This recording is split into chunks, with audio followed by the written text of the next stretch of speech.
Welcome, everyone. Thank you for being here tonight. I'm Steve Lewis. I'm a member of the Energy Committee here in South Windsor, and I'm also the chair of the Greater Hartford Sierra Club, and a personal person who's ventured down a long journey to electrify my home, and I have a lot of lessons learned that I can share with you along with this information about the Inflation Reduction Act. And so the title of my talk tonight is How the Inflation Reduction Act Can Help You Install Heat Pumps, Solar, Backup Batteries, and other things as well. And so let's get into it and learn a few things.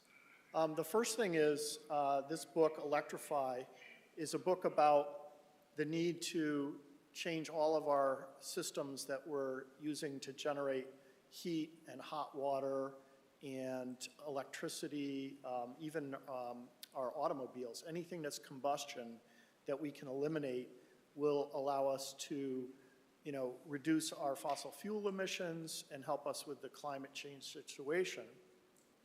And what's great about this is that Saul Griffith, the author, is from MIT.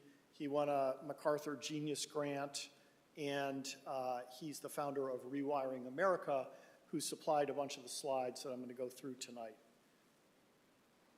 So the first thing is why electrify everything? Climate change is a planetary emergency.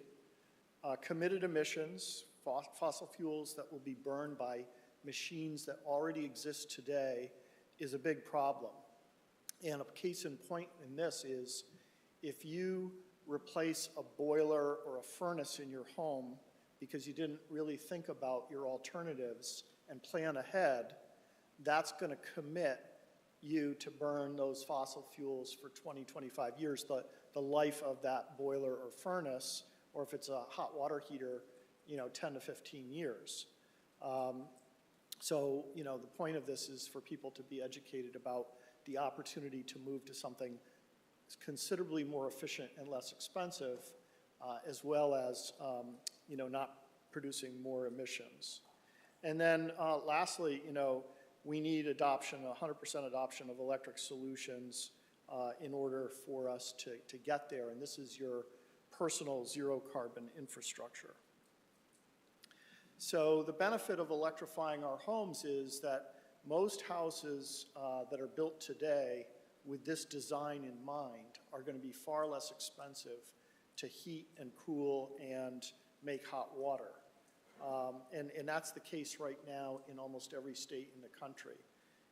Modern electric machines work better than ones that rely on fossil fuels, and heat pumps, for example, make your house more comfortable both in the winter and the summer since they heat and cool.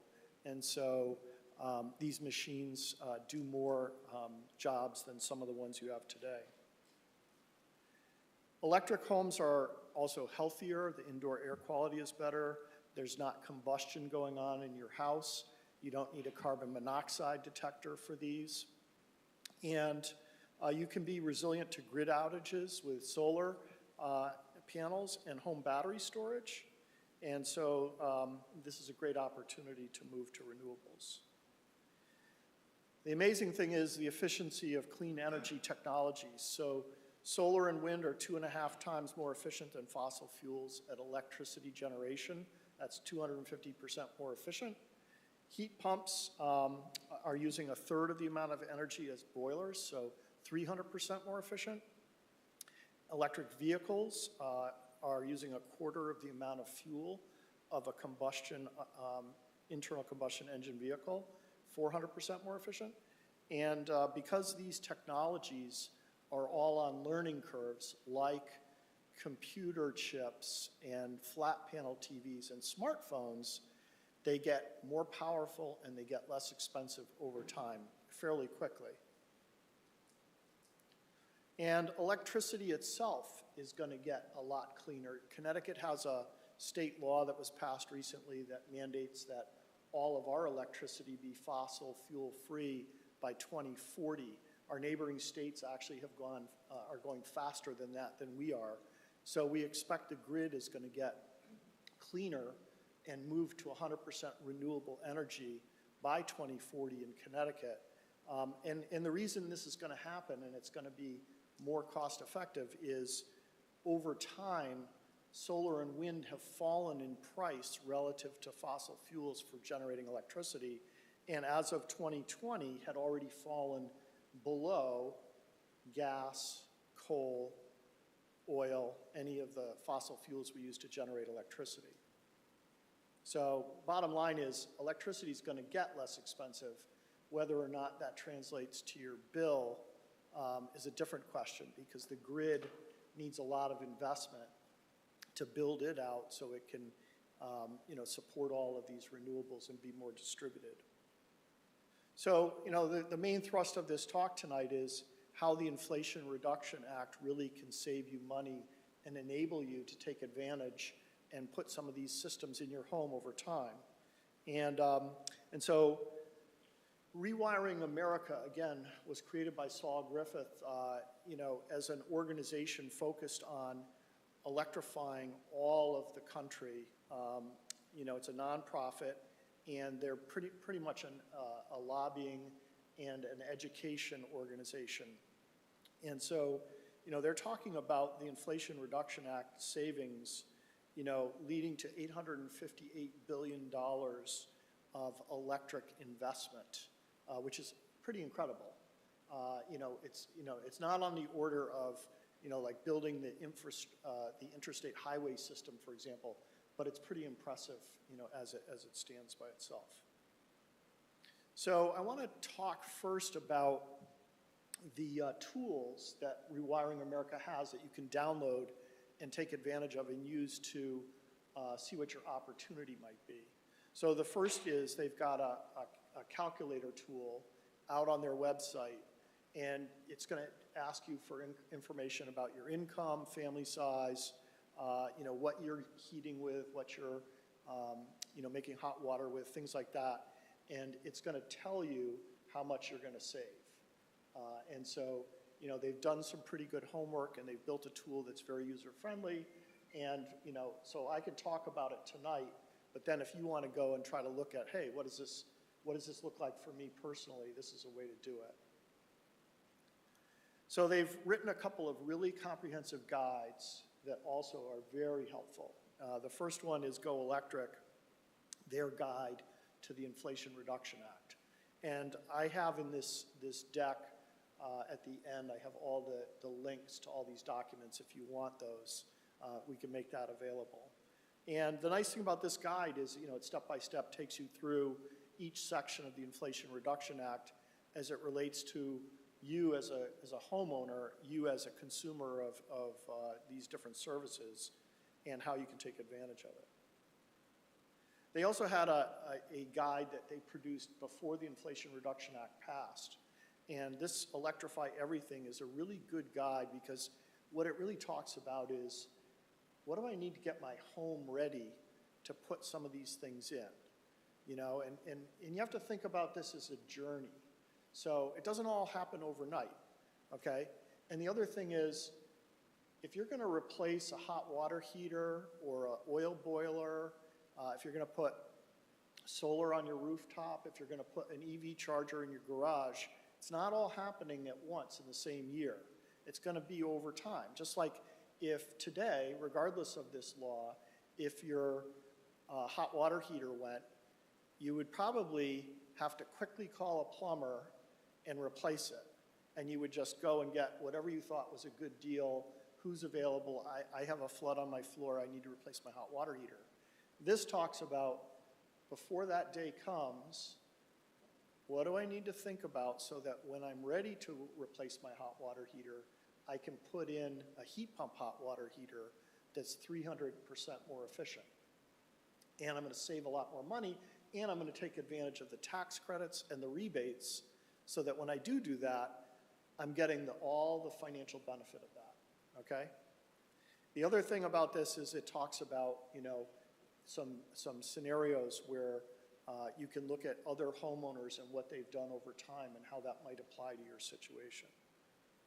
So this is, don't expect you to be able to read this from there, but basically from that guide is a table, and it talks about your different services that you might think about replacing in your home.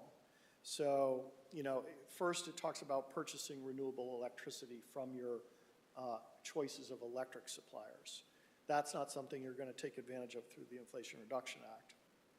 But electrical service, your panel where your electrical service and all your breakers are, that might be something that you need to first upgrade to accommodate some of these new systems if you're going to install them in your home. You know, a case in point, you know, I've recently put in a heat pump hot water heater, and I needed to have an electrician come and move some breakers around in my panel so that I could get a 220 breaker and I could run a line over and put that heat pump hot water heater in. Fortunately, that was a quick thing and we did it, you know, in the course of a day. But if you're going to put in, you know, car chargers or a heat pump to heat and cool your home, you know, you might need to do some advanced work. And if you need to replace or upgrade your panel, you know, then that's probably something you're going to want to think about ahead of time. So the point of all this is that you have a chance to look at, gee, what does that roadmap maybe look like for me? What's on my shopping list? And what am I going to need to do to take advantage of that? And then over time, you know, you might do, you know, maybe over 10 years, the Inflation Reduction Act benefits are going to be there for 10 years. So you have an opportunity to space these things out, budget for them, and really you should be thinking about replacing some of these systems near the end of their useful life. It might not make sense to simply swap them out right now, and it kind of depends on what you're heating or cooling with right now. So that's an important point. So Inflation Reduction Act is going to jumpstart the electrification movement and give you a lot of opportunity to make some of these changes. So I'm going to take each of these rows in this table separately and talk about them, you know, each individually. But I wanted to just walk you through what this looks like. So you've got the section of the Inflation Reduction Act on the left column, and the technical name we don't really care about. The type of program, there's two types of programs that as consumers we care about in the Inflation Reduction Act. There's tax credits and there's rebates. And you may be able to take advantage of both, and that's a good thing, okay? And then each of these rows is a separate focus area of the Inflation Reduction Act, and it's going to give you which of these are the ones that are going to apply to my situation. And then, you know, the target population is in the column, and then the maximum amount per household, and then how much money Congress set aside for this, okay? So let's take these one at a time. So the first row. So HEHIRA is a high efficiency electric home rebate program, and this is for low and moderate income families. And I'll define what those are in a minute. But, you know, the amazing thing about the Inflation Reduction Act is you can qualify for a lot more money if you're not, if you are going to meet these income standards. And a lot of Americans are going to meet these income standards.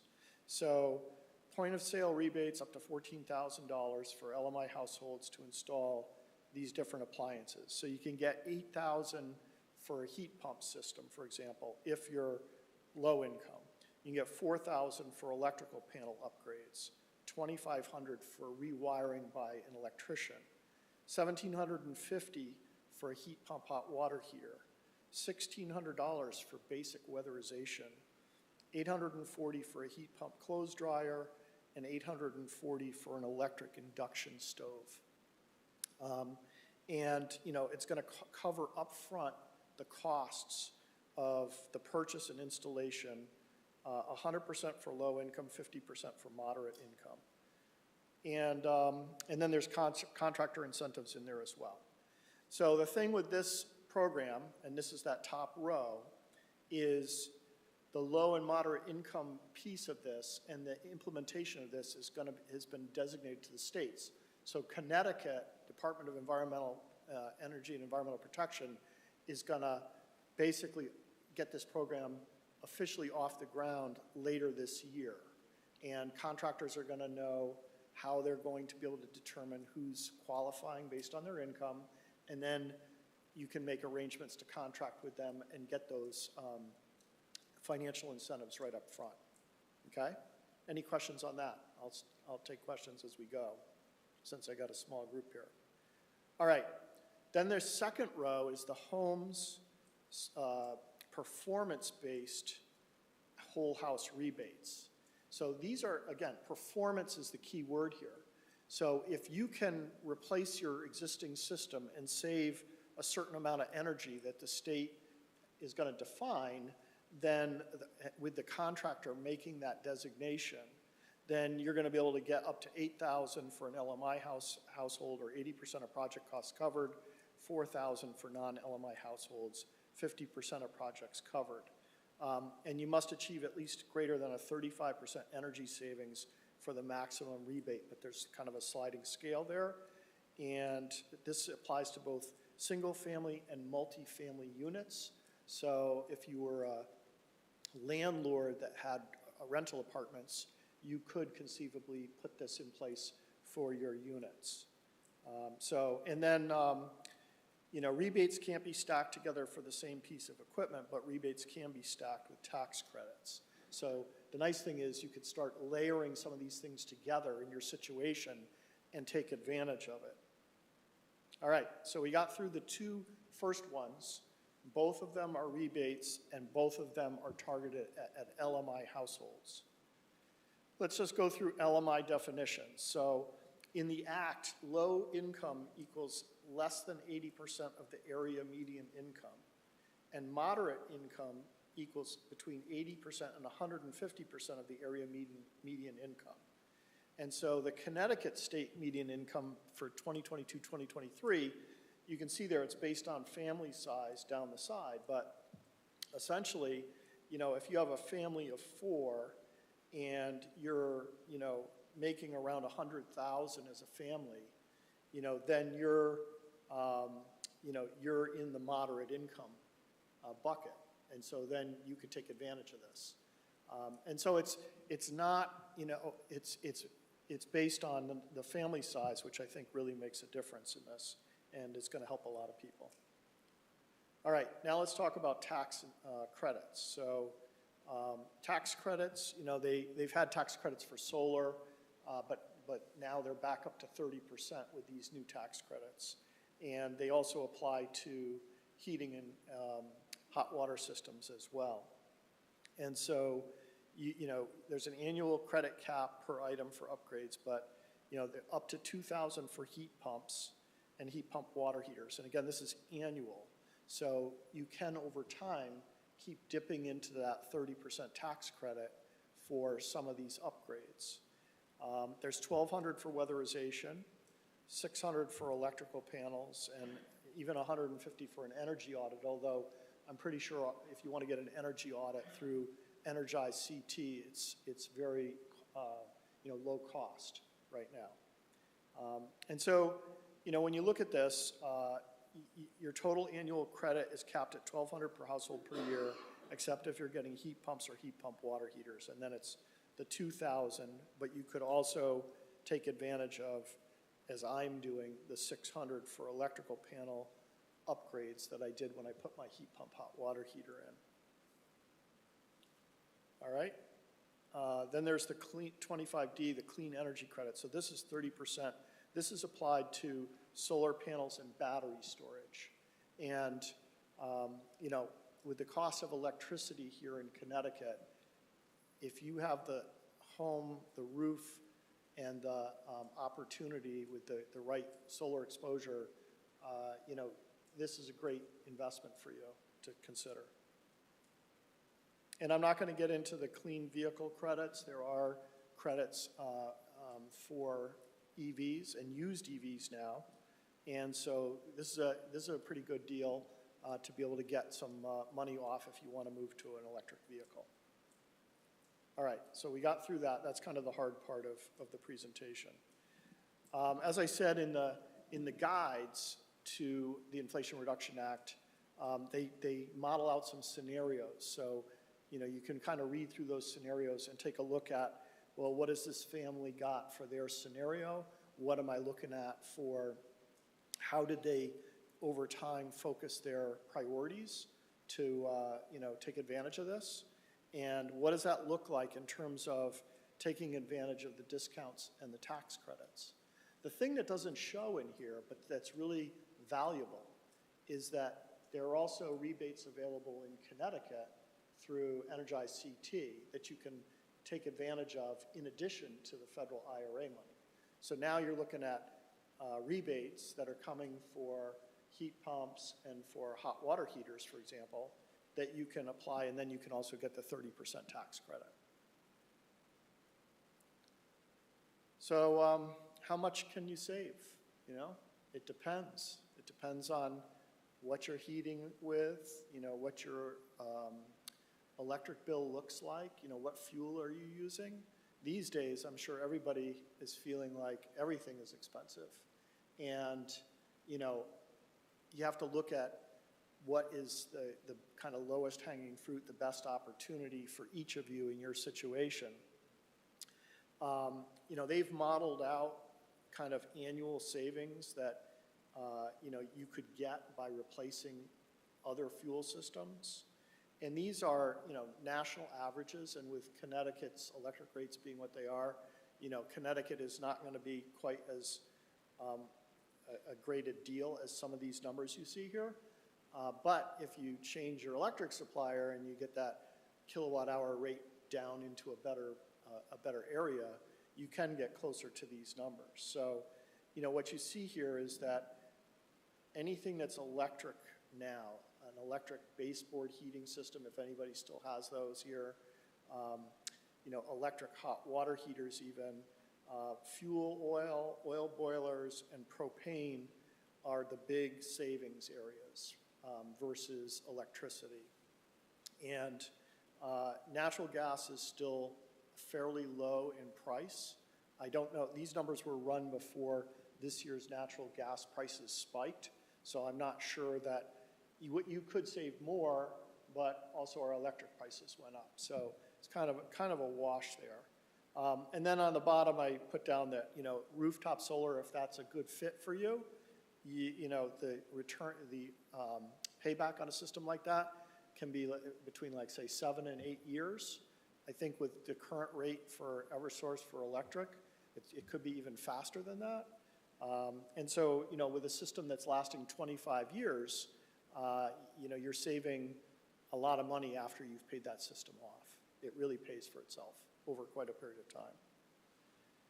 And then there's some, out on the rewiring site, there's, guides out there that are very helpful. So you can look at these individually, but they get into more depth on each of the tax credits and the rebates.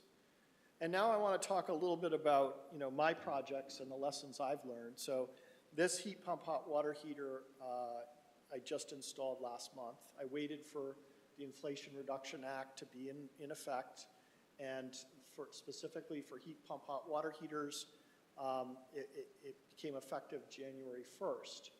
Some of the tax credits, like for solar, are retrospective. So if you put solar in last year, you can take the 30% tax credit. But you had to put a heat pump hot water heater in starting this year in order to take advantage of that tax credit. So I had an oil boiler with a companion Boilermate tank. And, I figure I'm paying, depending on the price of oil, $350, $400 a year to heat that hot water with oil. And that thing's running all summer long. And I have no reason to be heating up my basement and running that thing. The heat pump hot water heater, so the oil boiler was the Boilermate was a 45-gallon tank, and this one's a 50-gallon tank. And if you look at the Energy Guide tag on this A.O. Smith one, it says that it's got the cost to run it is $113 a year, but that's based on a national average for kilowatt hour. So it'd be more in Connecticut. It'd probably be 200 and something, but cheaper than my oil. So rather than wait for my Boilermate to once again start leaking on me, flood my basement, and have to call, the oil guys to come out and replace it. I just proactively took it out and put this in. And you can see the electrical panel in the background. I had to have the electrician in to move some breakers around and put the mini breakers in and get that wired up for me. I've been running it for 3 to 4 weeks now. It's excellent. They did put a mixing valve on the side of it, so I think the manufacturer, it depends on your family size, how much hot water you want. This is a hybrid hot water heating tank, which means that it's running off of the heat pump for the first 40 or so gallons. And then if your family goes through that first 40 gallons, then it has a standard heating element in it that would catch up and keep more hot water coming, but not as efficiently, right? So kind of depends on the size of your family. My kids are, one's in college, one's on her way out of college. Who knows how long she's going to be around. Yeah, so these have been looked at compared to on-demand and are considered more cost-effective than on-demand. Yeah. So, because I thought about on-demand a while ago, and it kind of depends. I mean, if you have, what are you using, propane or natural gas for on-demand, or haven't you done it? You just asked me.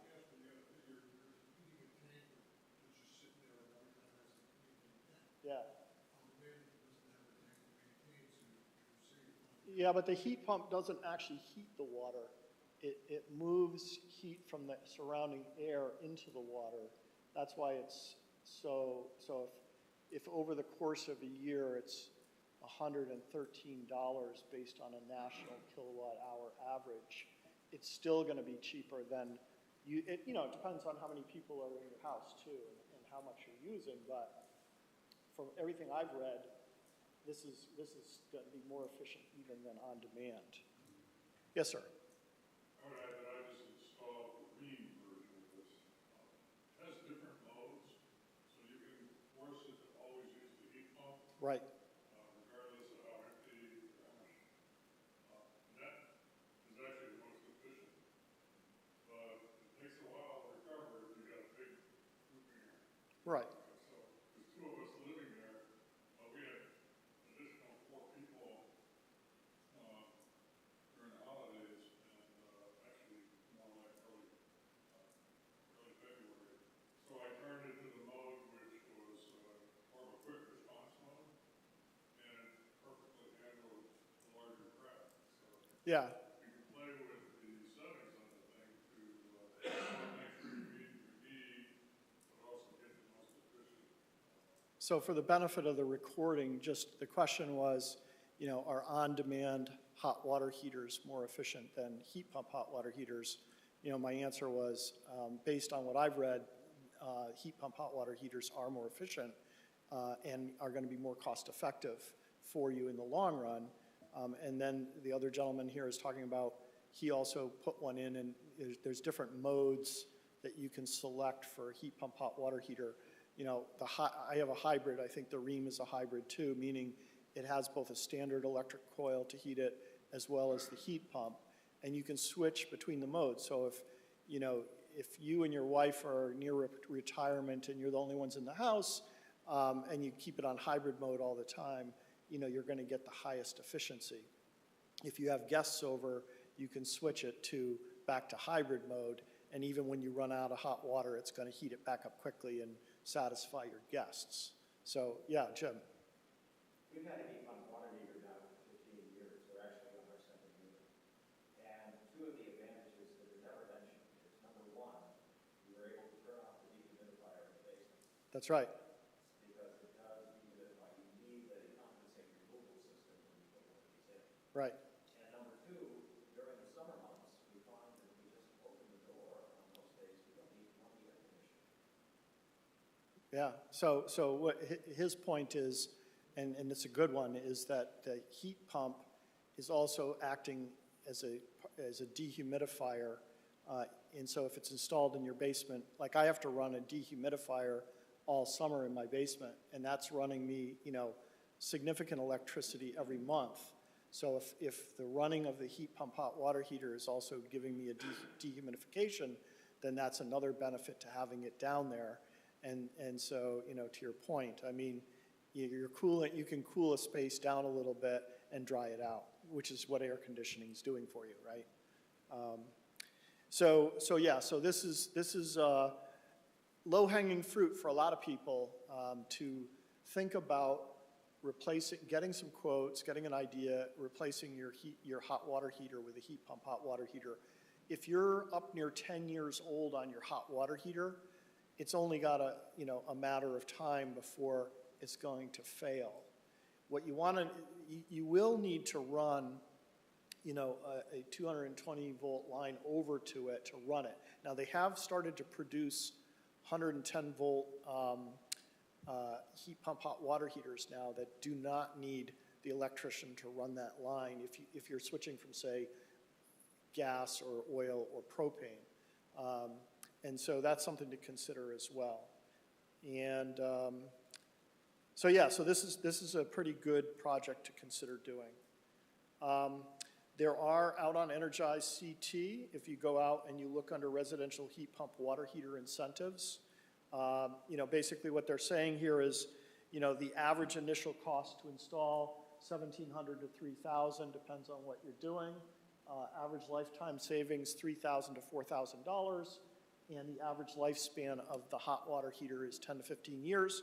And in the bottom corner, it says the rebate is $750, which is an instant rebate from the installer. So when you look at what the rebate is doing to make it affordable, and the tax credit, which is also making this affordable, and potentially the tax credit applied to electrical work, that's a pretty good deal. This is my heat pump system. So I've had 2 heat pump systems at my house over the years. When I finally got tired, I have a 1968 Colonial. When I finally got tired of moving air conditioners in and out of all of the windows every single year, I decided I wanted central air in my house. But those old Colonials don't have duct systems in them. And so, they said, well, we can put a central air system in and put some flexible ductwork in your attic and drop it down through the upstairs ceiling. But that's not going to cool your downstairs. Some of the cool air will fall down the stairs and come down. But they said, we really think you should put in a heat pump and cool your house with the heat pump with a mini split. And I said, oh, okay, that sounds good. And so we put that in, and I loved it. I mean, it was the greatest, quietest, comfortable, air conditioning system I had, and especially getting rid of those window air conditioners, it was fabulous. And I never really thought about using it for heat. That wasn't why I put it in. So I didn't for quite a while. And then I started using it in the fall and in the spring to heat my house. And but it wasn't as efficient, and so the electric bills were higher. And these were older heat pumps. And so, and then, if you got below 32 out, it really didn't work as efficiently. So I stopped using it to heat my house. And then I found out about, it was a Mitsubishi, and then I found out about their new hyperheat system, which goes below 0, minus 10 at least, and is pretty efficient. And so I was like, okay, I'm ready to swap out my old heat pump, it's been there for a while, and bring in this new system, and I'll add some additional heads in some of the other bedrooms, all on one side of the house. And to be honest with you, this one unit that's in my living room above my TV will heat my whole house. I mean, I can just run this one head, and I'm doing that right today. I mean, I'm running it now, and it's quiet, and it does its job, and it's been a really good investment. So it depends on what you're heating your house with today. I had baseboard oil and still have it, and so depending on the price of oil and depending on the price of electricity, it may or may not be saving me money in a given month. But I'm using it the rest of the summer as an air conditioner, and over the course of its lifetime, I'm going to come out ahead on heating as well. So what I would advise is getting multiple quotes on these things. There are rebates available, so if you go out to Energize CT, you know, depending on your layout of your house, depending on how much space you want to heat and cool, you know, where your family is, how comfortable you want each area to be, you know, it's going to affect the initial installation cost. The lifetime savings, they're advertising here, are between $5,000 and $15,000, and the average lifespan of these units is between 15 and 20 years. And the rebates from state of Connecticut are up to $15,000 combined incentives for qualifying heat pump systems. So basically, there's a $250 per ton instant rebate and a $1,000 per ton energy optimization rebate. So figure $1,250 per ton, and depending on the size of your house and what you're going to install, you're looking at $1,250 and up to maybe 3 tons, depending on how big the system is. So, you know, there's some money there, and then there's the tax credits from the Inflation Reduction Act. It's not going to pay for itself in the first year. It might not pay for itself even over its lifetime.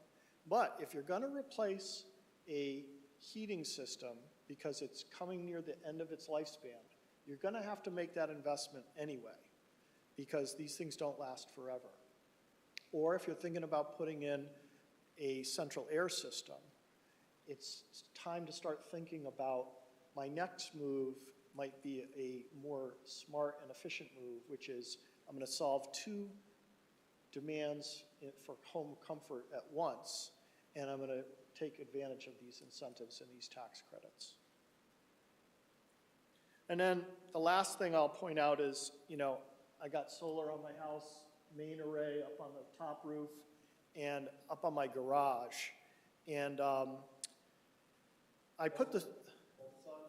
No, I was telling you before, I had been waiting for putting it on the back of my house for my 3rd array, because I did them separately. I did both arrays as separate projects.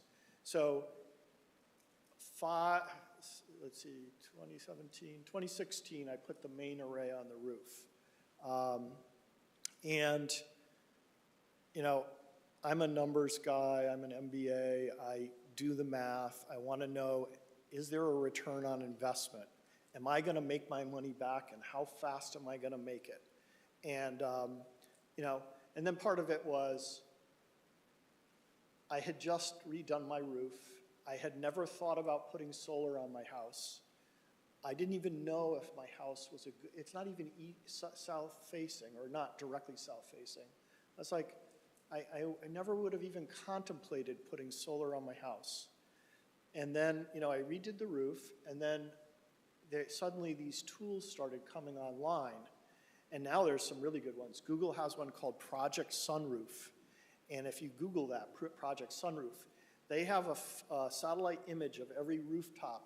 You put your address in, you'll see a satellite image of your house, of your rooftop, and it will tell you how much solar opportunity you have and what the payback over time will be if you put solar on your house. I mean, and they've done this for every house in America, so you can quickly figure out, is this a thing for me? And I used a company called Energy Sage. They're in Massachusetts, and so what they're trying to do is give you 3 qualified quotes from 3 pre-screened solar installing contractors to compete for your business. And so I selected one of their recommended installers after checking it out, and put the first array on, and it was great. And the point back then, there were certain limitations on the so-called net metering system for solar. And what that means is you could install just as much solar energy on your roof as your annual electrical bill would expect to be. And they would look back at your electrical bill over a 12-month period and say, well, this is how much electric you use, this is how big of a system you can put in. And at the end of the year, if those two things should balance out.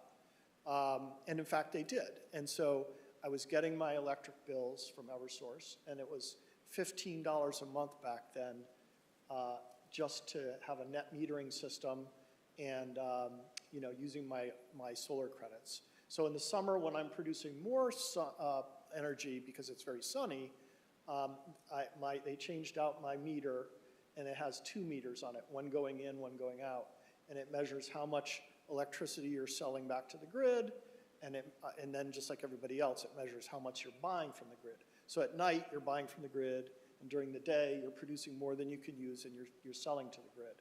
And then over the course of the whole year, in the winter, when your system, when the sun is not up as much during the day, or there's snow on your solar panels, you're not producing, you're just drawing from the system, from the grid.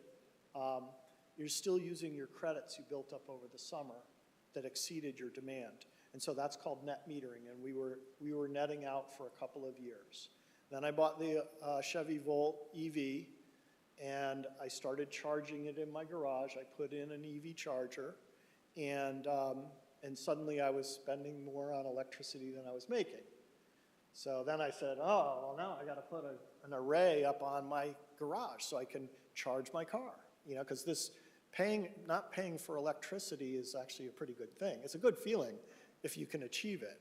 So then I got a second EV, and then I started surpassing my budget again, and then I put that heat pump in, and now I'm paying for a lot more electricity than I ever was using. And I was waiting on a project to install a third array on my back roof, because it's going to pay for itself too. And they changed the law, and I can't benefit. It no longer makes financial sense for people who already have arrays to put another array on in this current scenario. So I'm hoping they're going to change that law so I can achieve back to my net zero balance. I wanted to put a backup battery on the system. The incentives are good enough now to actually want to put a backup battery if you have solar. It does make financial sense.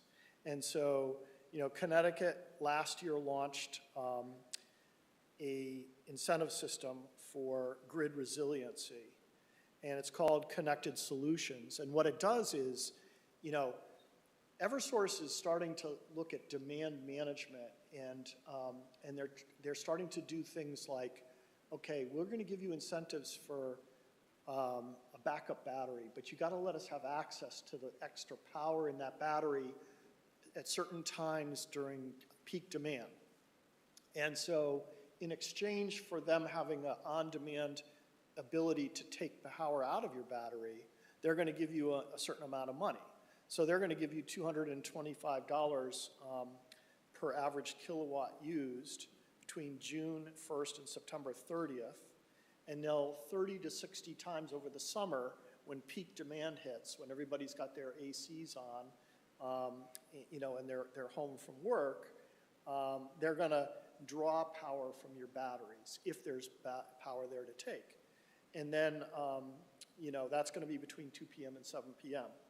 And so somebody that puts in a 5 kilowatt size home battery, which is an average size, would earn $1,125 a year from Eversource in incentives.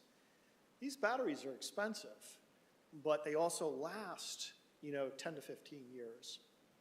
And if you can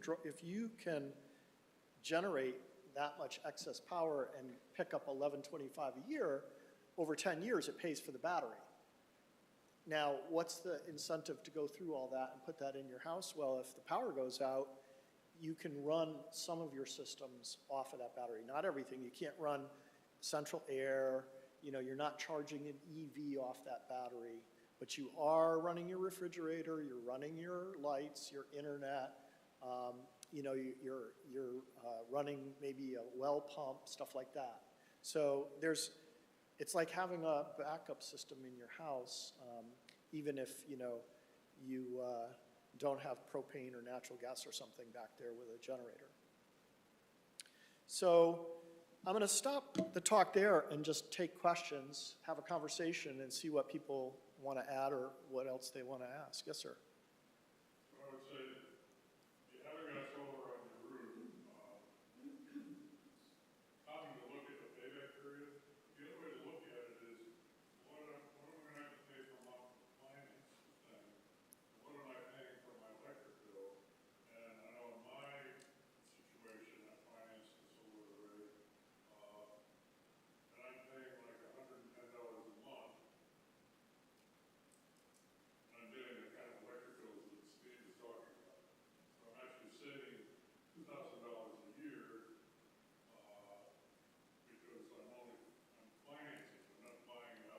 right, There are good ways to finance it, but think about it as a cash flow basis.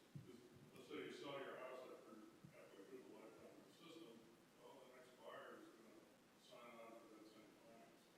So right, that way you're kind of paying for it when you're using it, and you're actually coming on ahead every year. right, right, yeah, and, To lease my solar system. yeah, so there's different ways to install solar. So first of all, like I said, if you own a house and you are interested in looking at solar, then you want to look at Project Sunroof and see, hey, is there enough sunlight on my roof to do this, okay?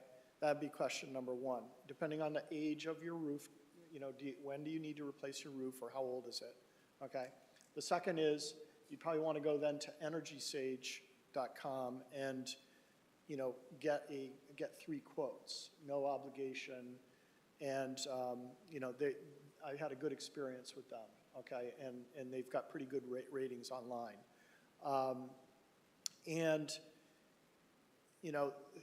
Connecticut needs to change its state policy around community solar.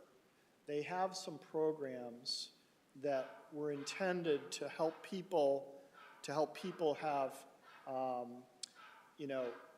the benefits of solar energy and its cost, even if they couldn't put solar on the roof of their house.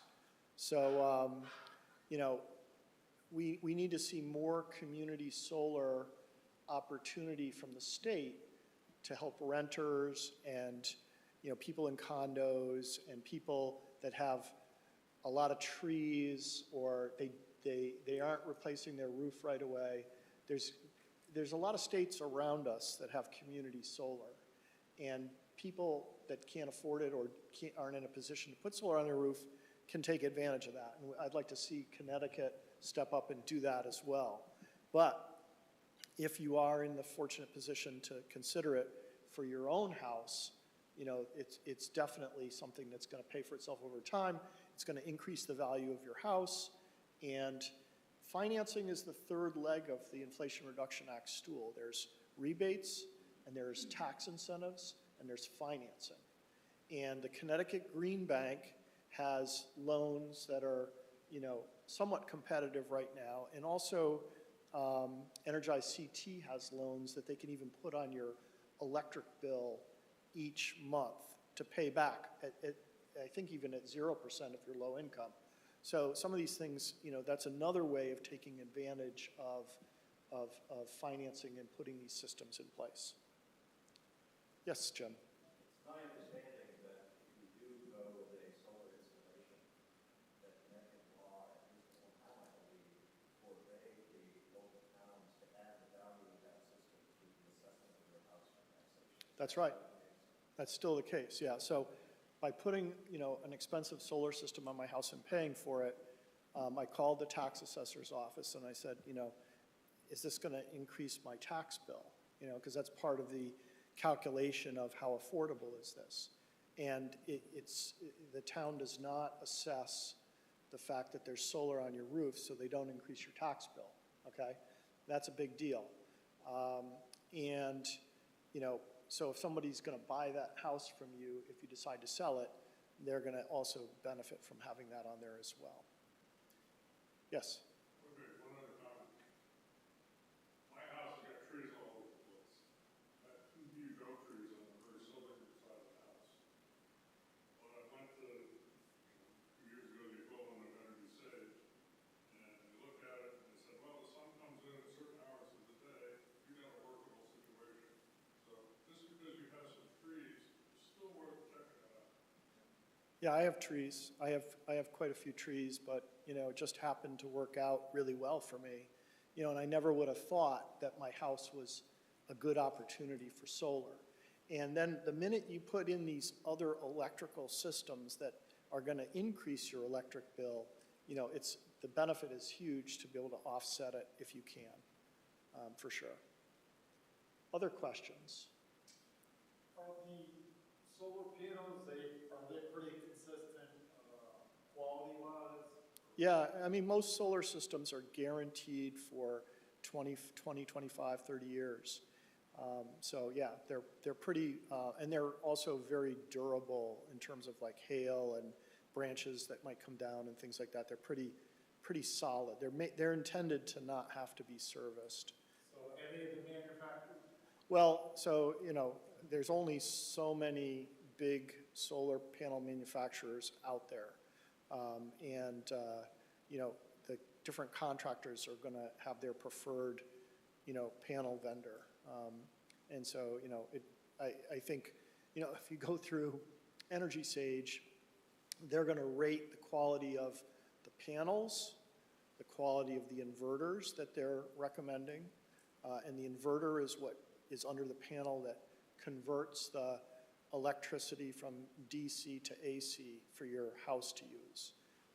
And then the inverters all are wired and talk to, you know, there's like a main aggregator connection inside of your basement or wherever it is that then connects to your power panel.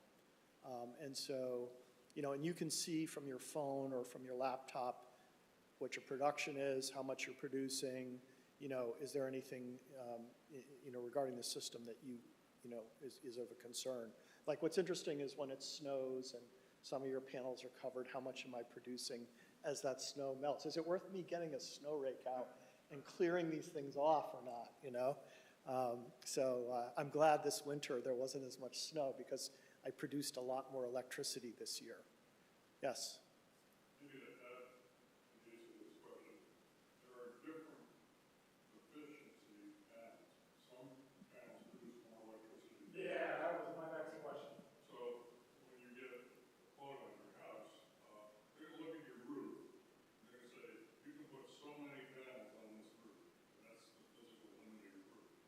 Now, do you need an average panel, which would be a lot less expensive, or do you need one of these super granite panels that produces a lot more electricity out of each panel? Right. So the idea is don't spend more than you need in terms of getting the panels. Well, So they're not very consistent then. Well, there are different brands, and even within a brand, they have different models.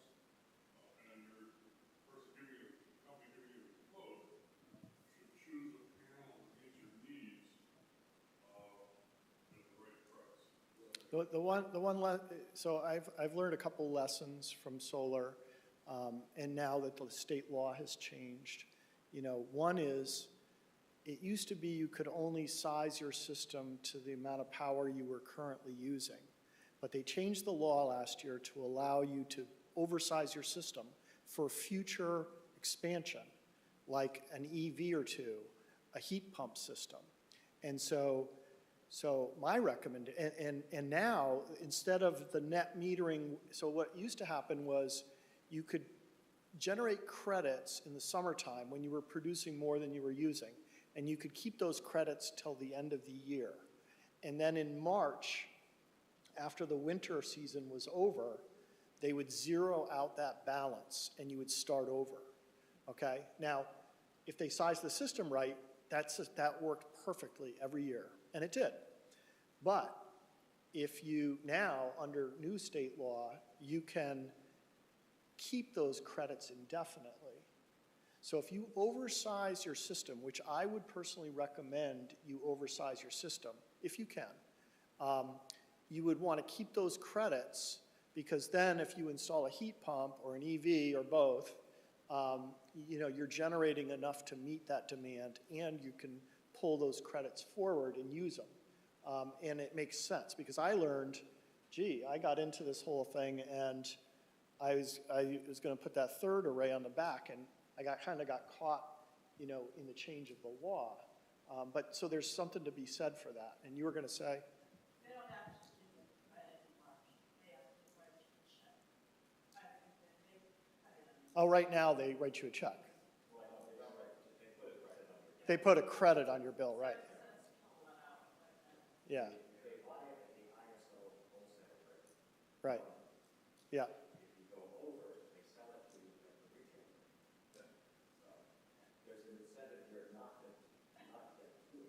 Yeah, not to get too extravagant, but you know, there's also a benefit to building the system if you know you're going to get an EV in the not-too-distant future, to do it once and do it right, you know. So now you can carry over those credits? You can carry credits over now. Yes, Jim? Two other things I would say, that the warranties that I've seen on solar panels usually specify 80% output after 25 years. Right. If you put a 10K energy system on in 25 years, if it puts out 8 kilowatts because there is a deterioration of the time, Yeah, then they have met the requirements of the warranty. right. So you do expect to have a bit of a decrease as time goes on. And the other thing is, if you're going to clear the snow in the roof rate, have the roof rate. That's right, pad it, yeah, for sure, for sure, for sure. But I mean, you know, so, you know, the bottom line is that there's a lot of lessons learned on these journeys, but, you know, now there's more money available to take advantage of them. A lot of people I know who've done these projects would do them over again in a heartbeat because they've been worked out really well for them. And so, you know, I would encourage anybody listening to this or in the room that hasn't done it already to take a hard look at it and see if in your situation it makes sense, and, you know, can you take advantage of it and save yourself some money and enjoy the benefits of these systems. And if there's any other comments, let's have those, and then otherwise, yes, Andy. A question on something that Steve mentioned, where he's leasing the unit on the roof. So does that mean that if there was a problem with the canopy, the company would be responsible to come out and fix it, because it's still their property? Yeah, Yes, okay. but That's there's a lot of disadvantages to leasing that I learned about after I did it. Oh, geez. You are on this bid? And I think it's more difficult to sell your house with a lease on there than a loan. So, and you come out about the same if you buy it, but then finance it with a loan. Right, right. Probably, And there's a lot, warranty.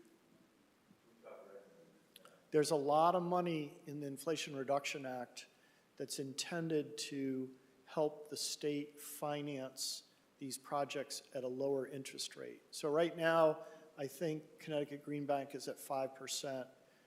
What's interesting, yeah, 5% for their Smart E-loan. I think Energize CT might have, for lower income people, a better deal than that. But in Massachusetts, they have a program, and you can get like a 20-year loan at 0% for these projects.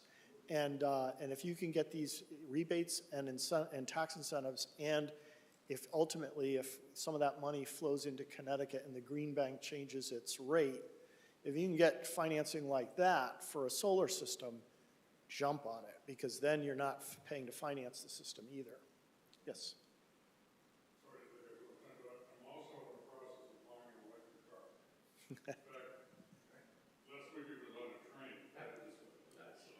They were Getting closer. I put in a charger. Immediately got a $1,000 check from Eversource for doing it. And then, once I actually start charging on there, they'll give me a $300 rebate, and then every year I get a $100 rebate. Now that, again, allows them to control Right. when the car is getting charged. Right. So my car won't be getting charged between 5 and 7 p.m. when everyone's running. Right. But, it'll get charged in the middle of the night, and they will have control over the time. Right. And let's say I have an emergency, you gotta have the car charged, you can always override it. But, you get a couple of really nice incentives from Eversource for installing a charger. And the value to, yeah, and these are the connected solution benefits, and the value to Eversource really to have that much remote control of when people demand power or to draw from batteries is way less expensive than them building another natural gas peaker plant to deal with it. Way less expensive. So they see the writing on the wall, and they know it's in their interest to do these deals. And that's why, you know, as consumers, we have a lot of options on the table for us to consider. Yes, Jim? I would say one more thing, and that is choose your contractor carefully. Yes, choose your contractor carefully. always the case regardless of whether you're doing a project like this. Yes. Energize CT, okay, let me go back here real quick. So when you go out to Energize CT and you look for rebates, they have a list of qualified contractors that can give you the instant rebate, okay? And so these contractors are somewhat screened by Eversource and Energize CT, but I would still check around for people that may have used them to ask what their experience was. That's always valuable guidance to make sure you're working with somebody that's got a good track record. It's hard to know, you know, what's good or bad. Yeah, so, yep. You're talking about the heat pump water heaters. I don't know if you have any information on the maintenance aspect of it, because I see some fans there. So there's a fan in the top of the heat pump hot water heater, and on the top, there's a little panel that lifts up, and there's a little foam filter, air filter, to keep dust out of the system. And you have to take that out and wash it out and dry it out and put it in, probably you want to look at it monthly and see how, it depends on the space, how dusty it gets. The same thing is true in the mini split heads. The front panel pops up and there's two little screens in there that are, plastic mesh, and you wash those out to get the dust out. Because it's filtering the dust out of your room too while it's cooling it. So, that's another thing. You have to, yeah, by far, that's a really comfortable system. So, yes, another question. Yes, sir. Control panels to monitor all the information that is going on with the system. Is that like on an app or? That's a topic for another talk. I've written an article about all the different app technologies that are out there. So I have this thing called Sense that I installed in my electrical panel. Sense, and it detects the frequency of each circuit, and it can tell you how much energy you're drawing, and then it can learn using machine learning what the different devices are, and it gives you a picture of what your current energy demand is and what's running in your house, okay? And also you can buy the solar adapter, so it tells you how much solar you're generating at the same time. So I put that in a long time ago. I would say the machine learning is 70% accurate. Like, it'll tell you for sure how much energy you're using. 70? But so for example, it gets confused on heat pumps, the amount of demand it's drawing, for example.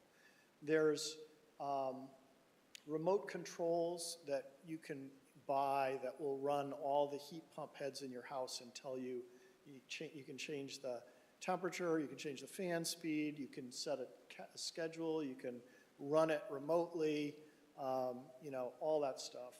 And there's any number of other applications that are out there to help you run it. So it's kind of interesting. It's the totally connected house with all the electrical plugs that turn things on and off and all that. So anyway, that's a different topic, but I think I'll end it here, and then we could take the conversation offline afterwards so people that have things to do. But I want to thank everybody for coming tonight and appreciate the opportunity.